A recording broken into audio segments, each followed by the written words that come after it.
me about your first ever Formula One race. First Formula One race I did in South Africa.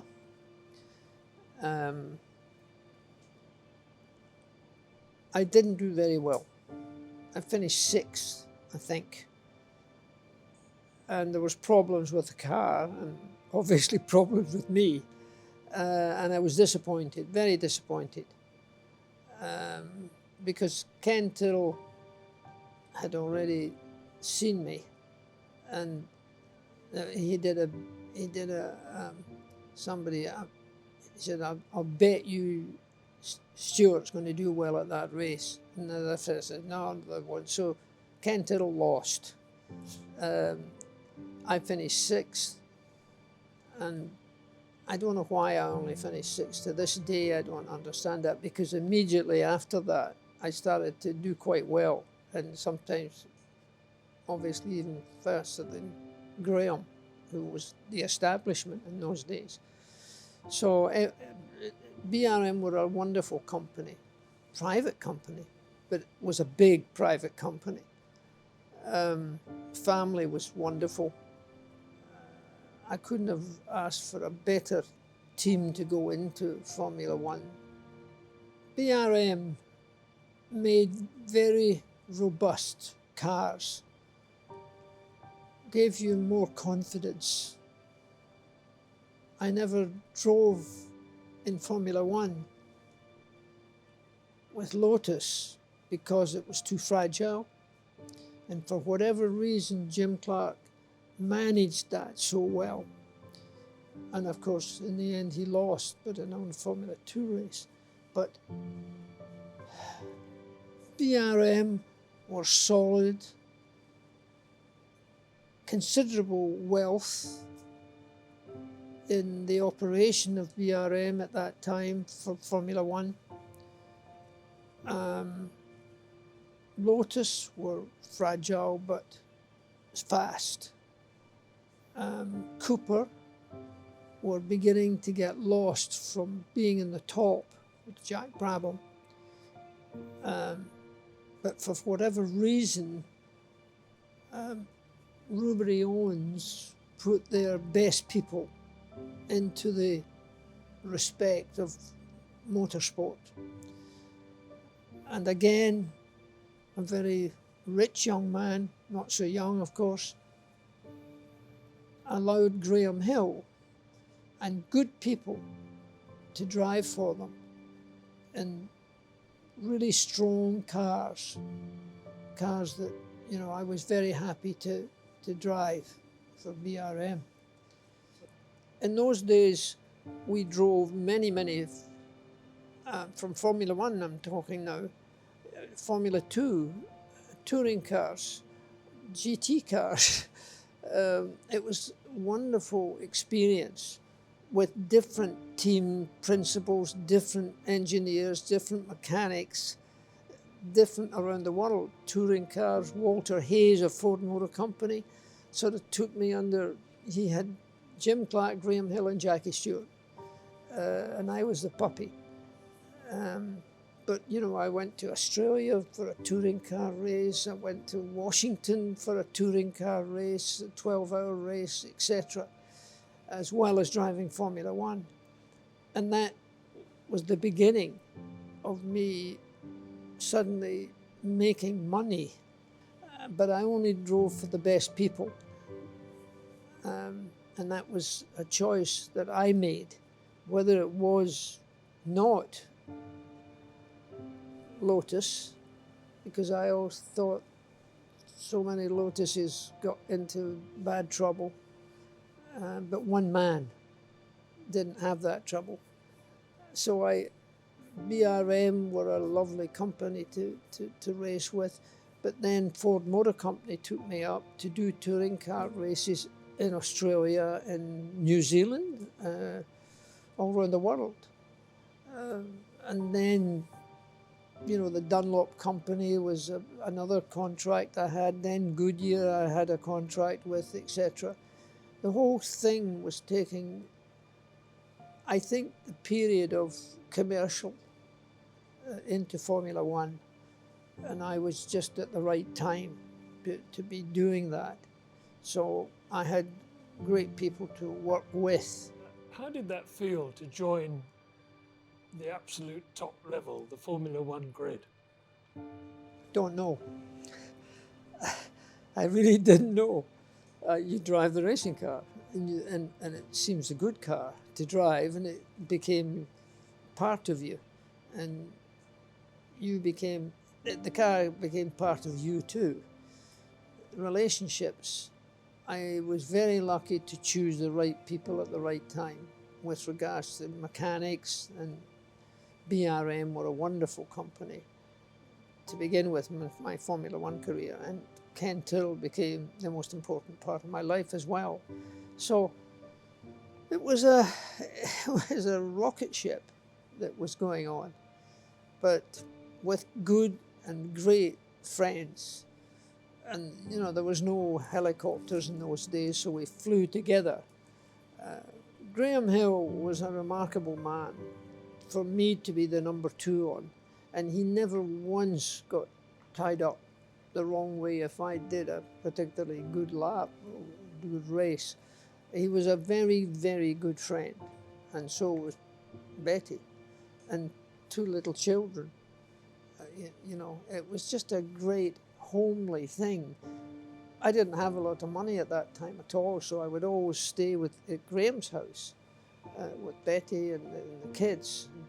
Graham Hill would come in the morning to waken me up and push and shout and be nasty. And of course, we're great friends. We became great little friends, but now Graham and I, it was a great relationship. Your first win came at Monza. Fantastic circuit. What do you remember about that day, your first ever win? Big deal. To win a Grand Prix in my first year in Formula One. Wonderful. BRM were wonderful with me. They had me in the best hotels. That was the other thing of BRM, the Villa d'Este.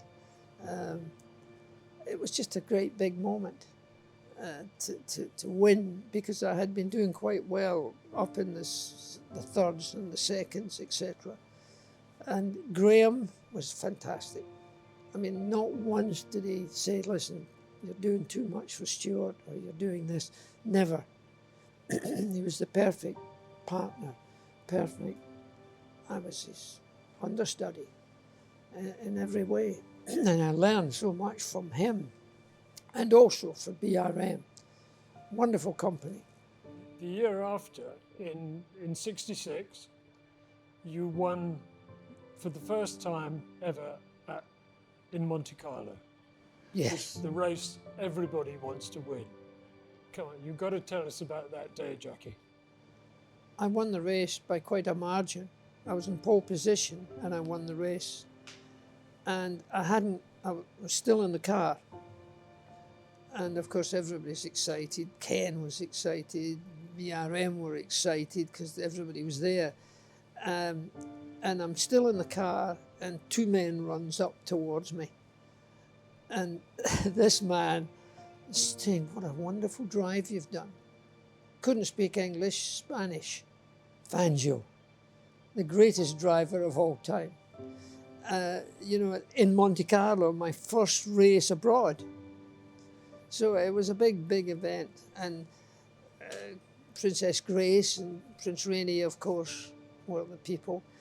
And that led to another relationship, because we then got to know each other very well. We stayed in the palace quite often in Monaco. Princess Grace was the most attractive lady in the world, I'm sure.